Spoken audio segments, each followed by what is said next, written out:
Zaman dahulu kala, di daerah Jawa Barat, terdapat kerajaan Pakuan Pajajaran yang dipimpin oleh Prabu Siliwangi.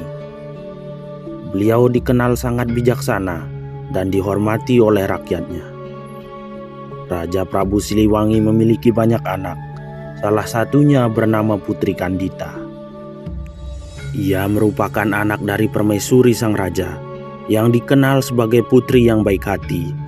Seiring bertambahnya usia, kelak raja menginginkan tahtanya turun kepada Putri Kandita. Tetapi para selir dan anak-anaknya tidak setuju.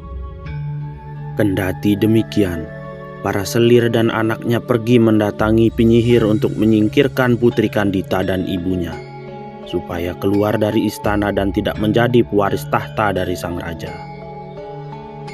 Tubuh putri dan ibunya yang semula mulus berubah menjadi buruk dan mengeluarkan bau yang tidak sedap. Prabu Siliwangi yang heran dengan penyakit yang tiba-tiba muncul tersebut menyuruh tabib untuk datang ke istana. Setelah diberi berbagai macam ramuan, tetap saja penyakit tersebut tidak bisa sembuh. Semakin lama, tubuh sang permaisuri semakin lemah dan membuatnya meninggal dunia. Sedangkan Putri Kandita masih dapat bertahan menghadapi penyakit kusta yang diderita. Raja Prabu Siliwangi merasa terpukul dengan meninggalnya permaisuri, sehingga ia sedih selama berhari-hari. Belum lagi melihat Putri Kandita yang tidak menunjukkan tanda-tanda kesembuhan. Ia semakin sedih dan bingung. Padahal Putri Kandita yang harusnya meneruskan tahta kerajaan.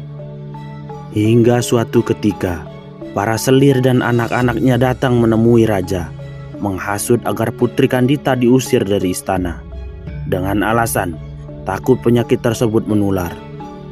Raja Prabu Siliwangi pun menyetujui usulan tersebut. Tanpa sepengetahuan mereka, Putri Kandita mendengar semuanya dan memutuskan untuk melarikan diri dari istana. Dengan suasana hati sedih, ia pergi tanpa tujuan yang pasti. Berhari-hari pergi tanpa tujuan, sampailah Putri Kandita di pesisir pantai selatan Pulau Jawa yang memiliki batu karang dan ombak besar. Tanpa sadar, ia tertidur di salah satu batu karang tersebut. Putri Kandita bermimpi mendengar suara gaib yang menyuruhnya untuk menceburkan diri ke laut agar penyakitnya bisa sembuh. Ia menganggap ini sebagai wangsit, sehingga Putri Kandita menceburkan dirinya ke laut. Hal ini membuat penyakit kulitnya hilang seketika.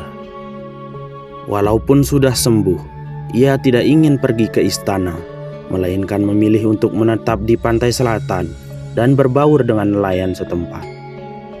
Kecantikannya menjadi sangat terkenal, sehingga banyak pangeran dari berbagai kerajaan datang untuk melamarnya. Namun, karena syarat yang diajukannya sangat sulit, yakni harus mengadu kesaktian di atas gelombang pantai laut, menjadikan para pangeran mundur karena tak mampu mengalahkan Putri Kandita. Mereka yang gagal mengalahkan Putri Kandita akhirnya menjadi pengikut setianya. Sejak itulah Putri Kandita dikenal sebagai ratu penguasa laut selatan Pulau Jawa.